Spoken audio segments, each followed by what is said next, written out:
my DNA.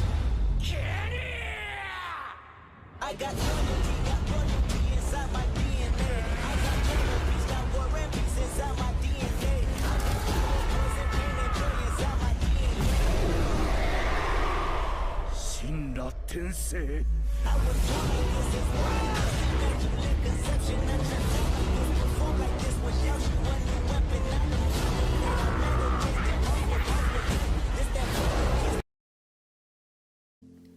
Hey guys, if you haven't already, give the video a like, subscribe to my channel. This is a what if series and I'll be doing more down the road. Plus Ultra! Hey guys, and welcome to the final part of What If Naruto Was Madara's Reincarnation.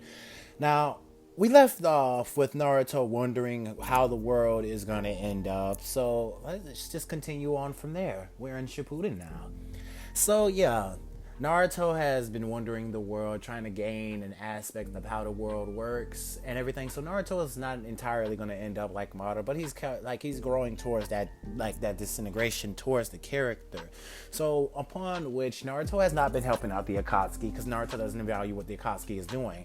And over the course of Naruto's training while he was with Orochimaru, Naruto has managed to basically learn some physical traits, learn a lot of stuff, enhancements and stuff like that. He also managed to get a few Hashirama cells implanted into him. So yes, Naruto is nothing to be fucked with right now. So yes, Naruto went around the world basically using his strength and his ocular powers with his Eternal Mangekyo Sharingan to basically single-handedly catch every last one of the tailed beasts and coalesce with them saying that their lives are in danger and that we need to team up. He pretty much saved the tailed beast from the Akatsuki, basically going toe-to-toe with the Akatsuki. Now, in a sense, he has ran into a cop like Kisame, Itachi, Hidan. He has run into every last one of them, but he told Itachi that he's saving him for Sasuke, because he's not his battle to basically defeat. So with that being said, Naruto basically uses all that time to gather his team together. He gathers, what's the name? I think Zetsu, not Zetsu, the girl, you know what I'm talking about. The same team that Sasuke gathered together, he gathered that same team together. Although he didn't really need to do much to Jugo, all he did was put Jugo in a Genjutsu to show his worst nightmare. And Jugo said that, well, that's what Naruto did to Jugo to show him that if you, attack me or do anything, you could suffer a very relenting world. And he also used his Mangekyo abilities to basically slow down Jugo and to just outclass him. So Jugo was moving slow. Not even to mention that the Sharingan can perceive a person's action before it happens.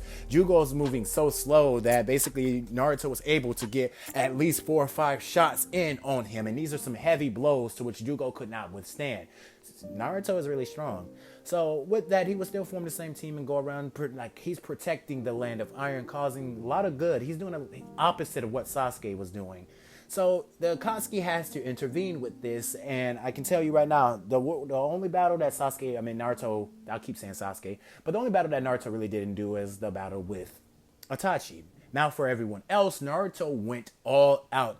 I'm talking all out against each and every one of his characters, pushing his Eternal Mangekyo Sharingan to the brim. I'm talking about, he was releasing so many jutsus, even using his Susanoo to kill people. He knew that Hidan needed to be buried.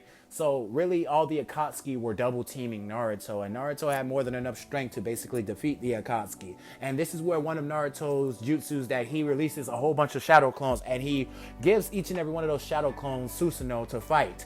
Now, this is where Naruto's abilities just becomes like, good God, what did Orochimaru do to you? So all these clones are fighting the Akatsuki, and basically they're getting curbed, stomped. It's nothing they can do. Really nothing they can do. Naruto at this point is too powerful to even enact. So that would lead Obito to really having no choice but to resurrect Madara. And once he resurrects Madara, Madara comes back alive. And when that happens, the whole thing starts to basically shift into a whole kind of disastrous dark point, to which Madara has to get his eyes back. So he has his Rinnegan, and yeah, shit's gonna get real and dark. So Madara tells them that he wants all the tail beasts, and he will take them forcefully if he has to.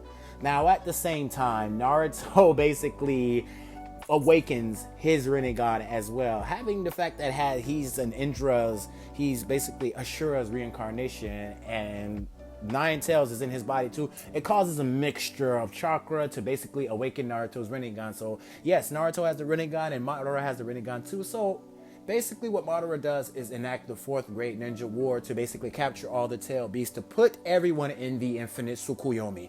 Naruto is not going to let that happen. So he gathers all the nations to a 5 Kage summit, and they all agree to work together. Everyone agrees to work together. Now with that, Naruto basically comes back to the Leaf Village after a while, and this is where Naruto says that it was good that he went on the journey while he did. Many of them still count Naruto as a rogue ninja, but not as much as Sasuke was a rogue ninja, because Naruto didn't do the heinous things that Sasuke did. He didn't go around causing havoc. Naruto just wants to understand the world and how he can obtain peace. There's different ways to obtain peace. He even read the Uchiha Stone tablet, and he says this can't be the only way to obtain peace. This doesn't even look like an Uchiha would actually write something like this. This seems like a lie, to be honest. It seems as if a ploy to release something else into this world that would end up in catastrophe. That's what Naruto's conclusion came down to, and Naruto is not stupid. He's smart. So he read the Uchiha tablet over and over again. I've been studying it sometimes and saying that an Uchiha, why would they want to put the world in an infinite dream? Those dreams should be made into reality. So Naruto basically wants a different outcome. Not so much as going down the path of hatred. And his descent towards being like Madara Uchiha is going to be notable, but it's not going to be like the heinous things that Madara did. When Madara comes into Courts and him and Naruto will get on the battlefield with each other, you have all the great nations fighting the Zetsus, fighting all that, and you have what's the name doing the same thing he did in canon. What's this, Kabuto? Implanting Orochimaru cells in him and becoming that whole Orochimaru style dude. And this is where Itachi and Sasuke would have to fight him, and Itachi would do the same thing in canon, because Sasuke would have learned the truth about Itachi, and he would not kill Itachi, and he would bring Itachi to Lady Tsunade, which Lady Tsunade would cure Itachi's illness. And then the pair of brothers would go fight Kabuto, and Kabuto, there would be the same battle like it was in canon. Now, with all that going off, Madara just has his main base abilities, but he's still strong nonetheless. Now, keep in fact that he did manage to it was a tug-of-war challenge between Naruto and Madara, but Naruto basically, when getting the Nine Tails extract out of him, since he has the Rinnegan, he can possibly stop that from happening. So basically, it's a battle, a huge battle between Naruto and Madara at this point. And the both of them are causing so much damage and destruction. Naruto is trying to push Madara away from the battlefield. So much people are getting hurt. And this is where Obito 2 comes in. Obito 2, he's dead. I'm not saying Obito comes in or something like that. But some of the Zetsus come, basically Madara's on his own right now. But at the same time, Kabuto did manage to release some of the people out there in the world to help Madara in his aid, and it is causing a lot of destruction, but it wouldn't be to the point where it was in canon. This is a lot easier due to the fact that Naruto is Madara's reincarnation. So all of them are fighting each other. All of them are going at it right now. Naruto and Madara are basically unleashing heavy attacks at each other, both in their perfect Susanoo state, just unleashing unrelenting attacks at each other. And then Naruto managed to knock Madara out of his Susanoo and then rush at Madara, delivering a punch to Madara's face. Now, the both of them are just flurrying over the landfill. Now, Naruto manages to basically outwit Madara, basically using his Sharingan, and this is where Naruto says, have you ever noticed that my Sharingan has a few good abilities? There was one main ability that I never really told you about. This would be Flying Raijin, third transformation. Well, Flying Raijin, third level, instant transmission. Now, Naruto would just be flickering all over Madara and punching, kicking, hitting him with each and every attack, just throwing attacks at Madara. And at this point, the Nine Tails would see this, and he kind of sees Naruto's good nature, and he would ask Naruto the same question that he did in canon, and both of them would have a laugh with each other, because Naruto manages over the few months, his character development, he's not going to be like that evil bastard that you thought he was going to turn into. It was funny to see how the story was going to shift since I was getting to the end. It could have went a dark way, but more likely it was going this way, because I kept shifting this way with the story. So with that, Naruto, like Sasuke was there with Naruto, helping him out sometimes, and the both of them would just be scuffling with each other, like fighting Madara. Now, during this time, like Itachi would be there, and he would be helping out best ways he can too. Now, all of this is happening, and Madara is being put on the back foot. He is being put on the back burner. Now, Naruto tells him that this ability, like he has another ability, and it stops Madara's abilities, like stop Madara physically where he's at. Now, Madara's Rinnegan is kind of weird. Not as weird as when he got the Ten-Tail sealed inside him, so it doesn't have all them hacks and everything. So yes, Madara is being put on the back foot, because anything he can do, Naruto can do as well, because Naruto does have Hashirama cells in his body. And this is where Naruto is using all that jutsus and throwing it right back at Naruto. And with Orochimaru, with Sasuke releasing Orochimaru from Kabuto and stuff like that, he has Orochimaru's help. They released the fourth Hokage that helps out in the war, and it's even more in their favor.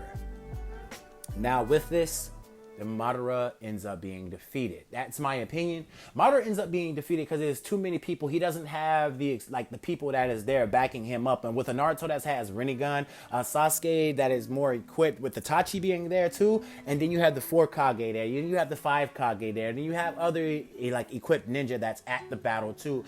Madara really does not stand a chance against them. I mean, he can throw out all of his hacks and everything, but with Naruto there, he can basically negate the jutsu that Madara is throwing. He can say you can send down 2 meteors, but Naruto can basically use his 9 tails amp power and punch through those meteors, along with his Rinnegan and along with his, and like his Madara style ability. You get the gist of the story of where it's going to end up. Madara is defeated, all the souls return to the afterlife. Madara is defeated, all the souls return to the afterlife. Sorry about that pause. And everything just gets normal. Naruto meets the 6 sages, 6 path, where he comes in there and says this conclusion to Indra and Ashura bickering at each other ends. He's glad that it ended. Naruto really just looks at the old sage and he's saying, you talking about the brothers battle that was fated between 2 rivals that's fighting each other? Basically Senju and Uchiha. Well, Naruto just shrugs his shoulders and says that it really doesn't have anything to do with him. He doesn't see the benefit of fighting his fellow best friend that's like a brother to him. He doesn't feel the need to fight anybody. And Naruto's path to strength was weird. It started off like a descent towards darkness, but Naruto basically turned that darkness into a light. So with everything being said, you see all the tailed beasts around, and all the tailed beasts have their Jinchuriki. None of them managed to die. Naruto managed to save each and every last one of them. I don't know too much about Han. I think he still got captured, but still though, all the tailed beasts are in the circle right there. Everything goes in normal, and all the tailed beasts go back to their regular Jinchuriki, and they all just have a happy, peaceful ending with all the catastrophe not happening like it did in canon. Now we get to the part to where we're in canon. Well, Naruto the last, and everything would be playing out. Naruto is a Jonin, Naruto's teaching younglings, and Sasuke and Sakura ended up getting married and having, well, Sakura is pregnant, and Ino ends up getting pregnant too. Now, they both make a joke about how they both managed to get 2 Uchiha boys, their crush, and Naruto and Sasuke just laughs at this, but Naruto and Sasuke still go, like, they end up being more closer together, like brotherly bond. So Naruto, Sasuke, and Itachi manages to leave the village, and they go on that whole journey that they do in canon. Now in this one, Naruto is still a Jonin, but he manages to basically hold off on becoming the 7th Hokage. And while Kakashi has become the 7th Hokage, Naruto says he wants more experience in the world and wants more knowledge and wants more abilities to his arsenal. So he basically goes around learning the way of the world, helping out other people, helping the world like Naruto, like Sasuke did. So basically that journey there. But Naruto would eventually come back and take on the 7th Hokage's I don't know the word for it, but mantle. He would take on the 7th Hokage mantle, and yeah, Naruto would be the first Uchiha to become a new Hokage. Naruto would say that Itachi would be more suited to the 7th Hokage position, but nah, Itachi turned it down, saying that he really doesn't want any more conflict in the world. He just wants to basically live at peace. And it was a peaceful era until Naruto the Last started. But anyway, that's where I'm going to end this video off with you guys. I really don't have any more things to continue on with this series. I hope you guys like where I ended the video with a peaceful, happy ending. I hope you guys enjoyed the series so far. But anyway, without any further ado, you have a good day, a good night, and plus ultra. Good night, guys. Thank you for loving this series.